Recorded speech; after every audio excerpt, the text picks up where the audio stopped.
कोई भी व्यक्ति जब सफलता की ओर बढ़ता है तो जरूरी नहीं कि उसे सक्सेस आसानी से मिल जाए। अपने गोल्स में सफल होने के लिए कोई भी व्यक्ति जो रास्ता चुनता है उसे रास्ते में कठिनाइयों और चुनौतियों का सामना तो करना ही पड़ता है।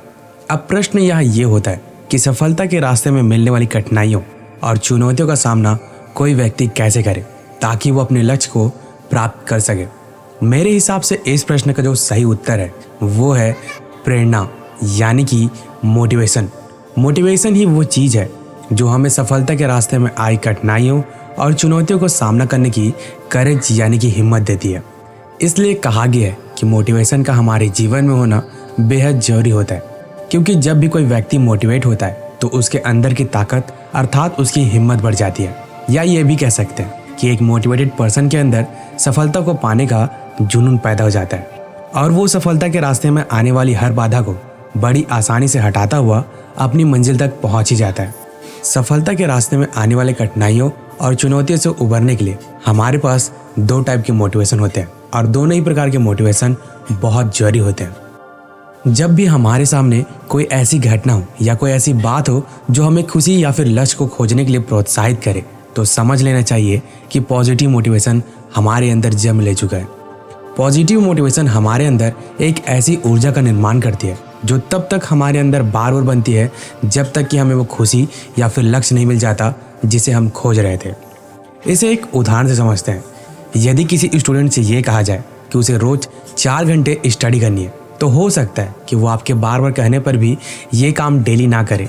लेकिन यदि आप उससे ये कहे कि यदि वो दिन में 4 घंटे स्टडी पर ध्यान दे तो उसे रोज उसका मनपसंद गिफ्ट दिया जाएगा, तो अब आप बता सकते हैं कि क्या होगा। अब वह स्टूडेंट रोज 4 घंटे स्टडी करेगा। ऐसा इसलिए होगा क्योंकि हर रोज 4 घंटे स्टडी करने के बाद उसे उसका मनपसंद गिफ्ट यानी कि रिवार्ड मिलेगा, जिससे उसे बहुत खुशी मिलेगी। वो रोज इस खुशी को पाने के लिए 4 घंटे पढ़ाई करेगा। उसे मिलने वाला रिवार्ड उसे प्रोत्साहित करेगा, उसे एनर्जी देगा, उसे पॉजिटिवली मोटिवेट कर देगा। नेगेटिव मोटिवेशन से भी हमारे अंदर एक ऊर्जा का निर्माण होता है। यह ऐसी एनर्जी होती है जो हमें कुछ अच्छा करने को मजबूर कर देती है। नकारात्मक प्रेरणा हमारे अंदर एक दबाव बनाती है जिसे हम पॉजिटिव प्रेशर भी कह सकते हैं। जैसा कि मैंने ऊपर उदाहरण में बताया था कि यदि किसी स्टूडेंट से ये कहा जाए कि उसे रोज 4 घंटे स्टडी करनी है तो हो सकता है कि वो आपके बार बार कहने पर भी ये काम डेली ना करे। अब यदि उस स्टूडेंट से ये कहा जाए कि यदि उसने रोज 4 घंटे स्टडी नहीं की तो उसे 1 घंटे तक घर के बाहर खड़े होने की सज़ा मिलेगी। साथ ही ये भी कह दिया जाए कि स्टडी न होने की वजह से वो फेल हो जाएगा और उसके सारे दोस्त उससे आगे निकल जाएंगे, तो आप बता सकते हैं कि अब क्या होगा। उस स्टूडेंट के अंदर सज़ा मिलने और फेल होने का डर बन जाएगा जो उस पर 4 घंटे स्टडी करने का सकारात्मक दबाव डालेगा। अब 4 घंटे स्टडी करना उस स्टूडेंट की मजबूरी बन जाएगी, जिसके बाद पॉजिटिव रिजल्ट सामने आएगा। तो अब यहाँ एक प्रश्न आता है कि पॉजिटिव मोटिवेशन और निगेटिव मोटिवेशन दोनों में से कौन सा बेटर है। ज़्यादातर लोग पॉजिटिव मोटिवेशन के बारे में सोचते हैं और अपने टारगेट को अचीव करने के लिए इसका प्रयोग करते हैं, लेकिन कुछ लोग निगेटिव मोटिवेशन को भी बहुत अच्छा मानते हैं। दोनों में से किसी एक का बेहतर होना इस बात पर निर्भर करता है कि इन दोनों में से किसका असर किसी व्यक्ति पर कैसे पड़ता है। किसी व्यक्ति के लिए सकारात्मक प्रेरणा अच्छी होती है जबकि किसी दूसरे व्यक्ति के लिए नकारात्मक प्रेरणा अच्छी हो सकती है।